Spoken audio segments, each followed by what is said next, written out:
Welcome to another Business Analysis Live. My name is Susan Moore. I'm the Community Engagement Manager at the International Institute of Business Analysis. We're coming to you live-ish on the eve of a brand new year. We're hitting pause this week. So today's episode is pre-recorded and we are going to take a look back at some of our top 2025 episodes. You know, we've been doing this podcast now for 4 years, and what started out as a two-person regular conversation about business analysis topics and techniques has expanded into incredible conversations about all kinds of topics with people from all over our business analysis community. And during that time, I've had the pleasure of speaking to some of our listeners out there who have really appreciated the authenticity and the honesty of these conversations. It is clear that this podcast is a way for you to be able to learn and to connect with others that do what you do. So, first, I want to thank you all for sharing your thoughts and, most importantly, your questions. That's what makes this Business Analysis Live over the years. And I hope that you will like, subscribe, and follow so that you can see more new episodes coming to you soon. This year was an extra special one because we reached a major milestone, 100 episodes. And Laura Patton, speaker, author, and LinkedIn learning instructor, joined me for that episode on working with project managers. We said some of the things that you're probably thinking about working with project managers, but we focused on how to collaborate with them better. As we wrap up season 4 today and reflect how far we've come, it's the perfect time to look back at the conversations that made the biggest impacts with you. These episodes sparked ideas, challenged your perspectives, and resonated with so many of you in the business analysis community. So let's dive into the top 5 episodes of 2025, and I'll share with you what I think made them stand out.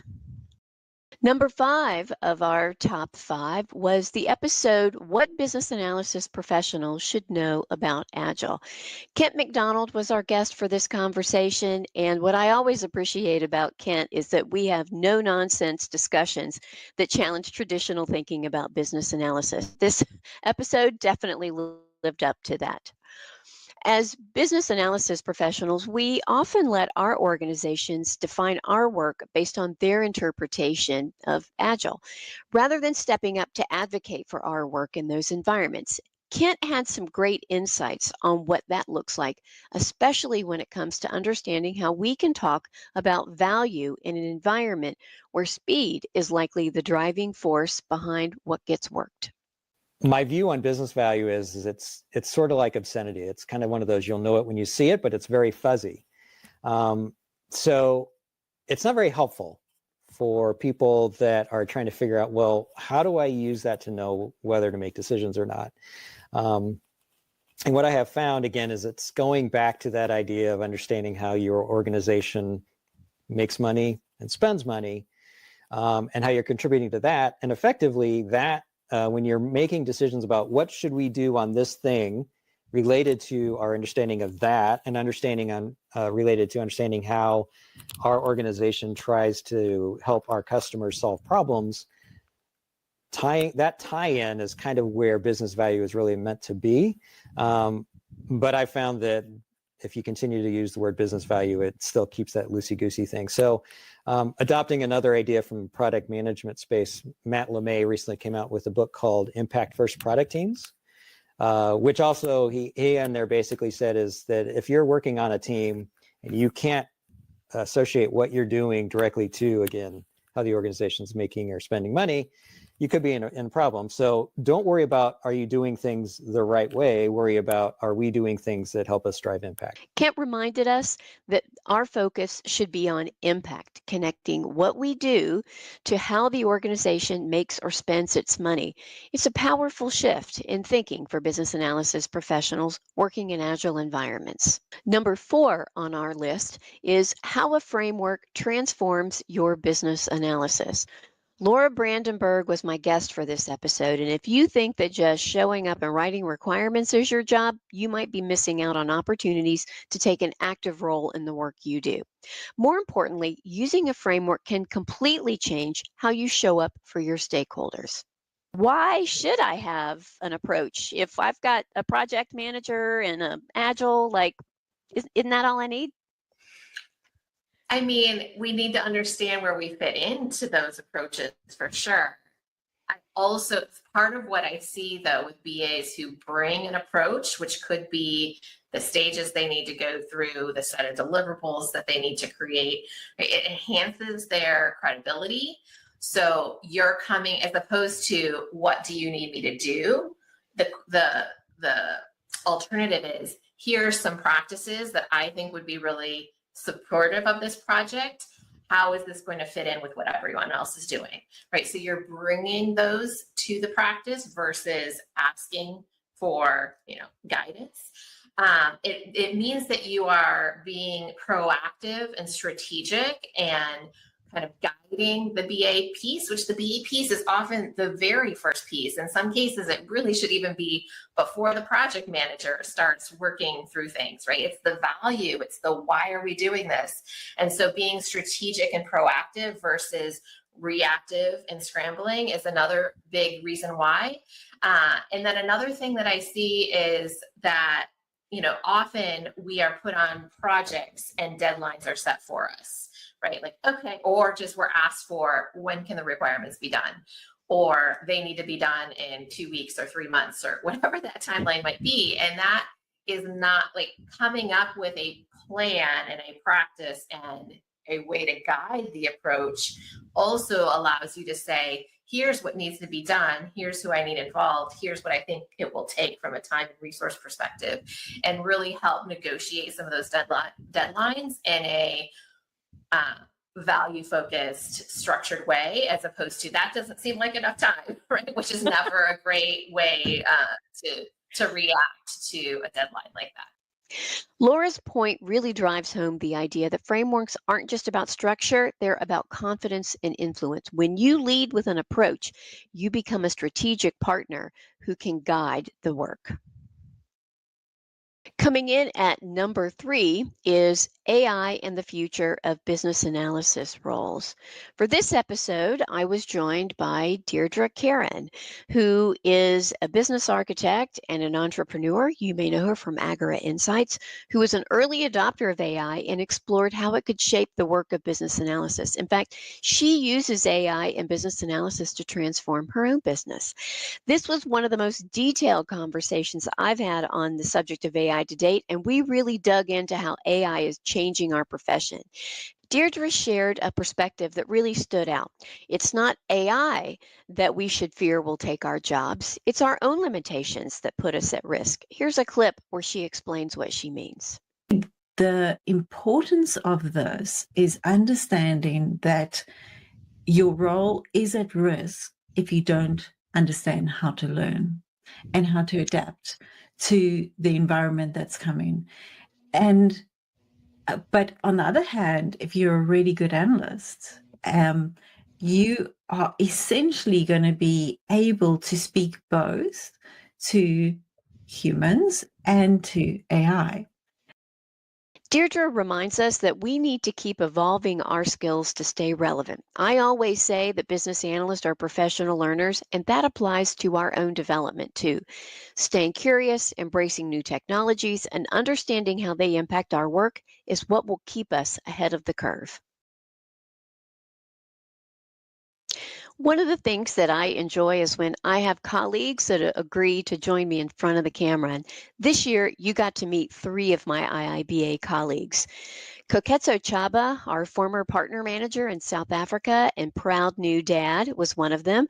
Koketso joined me as a guest for our episode on navigating a strategy change. If you've ever met him, you know he brings energy and charm to every conversation.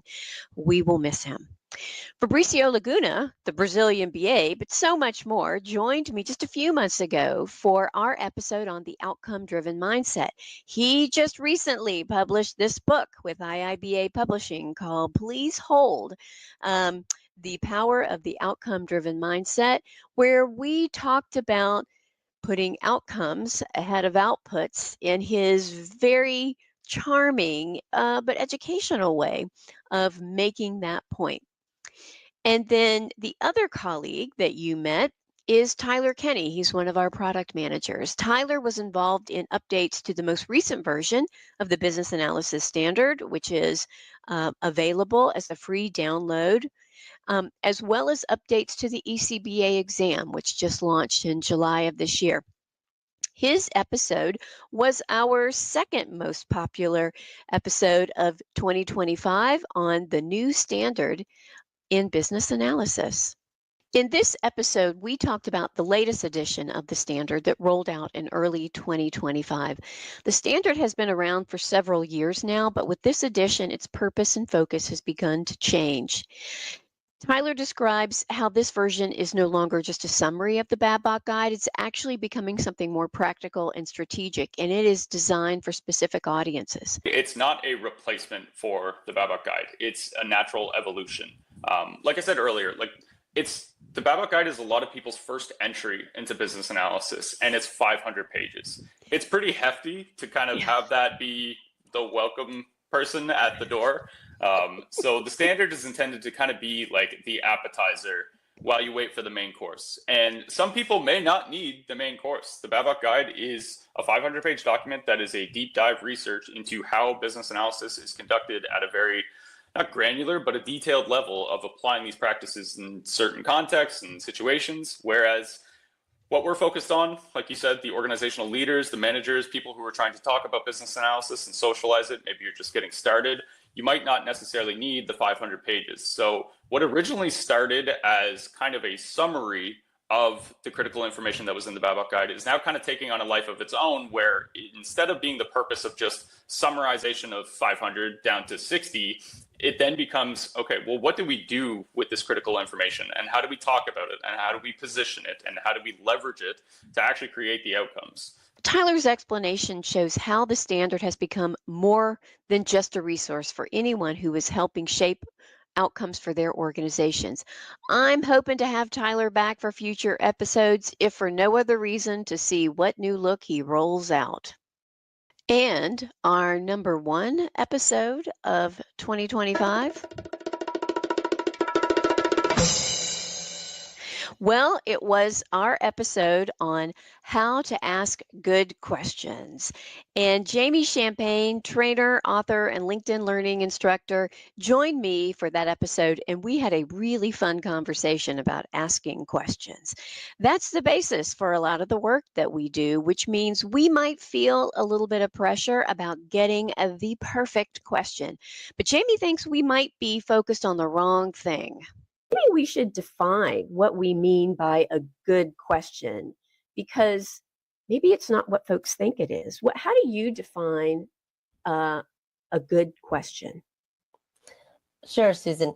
And so what I want to do is actually kind of step back for that answer, is the pressure we put upon ourselves to get the good answer, to get the answer you're seeking. So I want to flip it backwards. Instead of worrying about a good answer, like, is that right? Is that what we should do? It's those good questions that, see, I instantly went to. So a good question is about, does it help you validate what the team or the group is trying to achieve? Does a good question get clarity? Does it get confirmation? Does it get agreement? You know, those pieces, it's kind of not so much what the answer is, but does your good question drive the action needed? How about that for a definition, Susan? A good question drives the forward momentum. Jamie reminds us in this episode that good questions invite exploration and conversation. When we focus on getting people to talk, the right questions just naturally follow. And that's a wrap on our Best of Business Analysis Live for 2025 episode. From frameworks to Agile, from AI to business analysis standard and the art of asking great questions, these conversations remind us why business analysis is such a dynamic profession.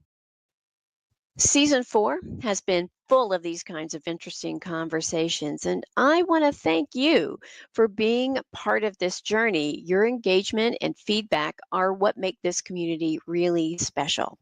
So, do you have ideas for topics you'd like to see? Well, email us at live@iiba.org. We'd love to hear what you want to know more about. That's it. As we look to 2026, we'll continue exploring topics that matter the most to you and bringing in voices that challenge and inspire. Thanks for joining me today, and I'll see you in the new year for Season 5 of Business Analysis Live. Bye-bye.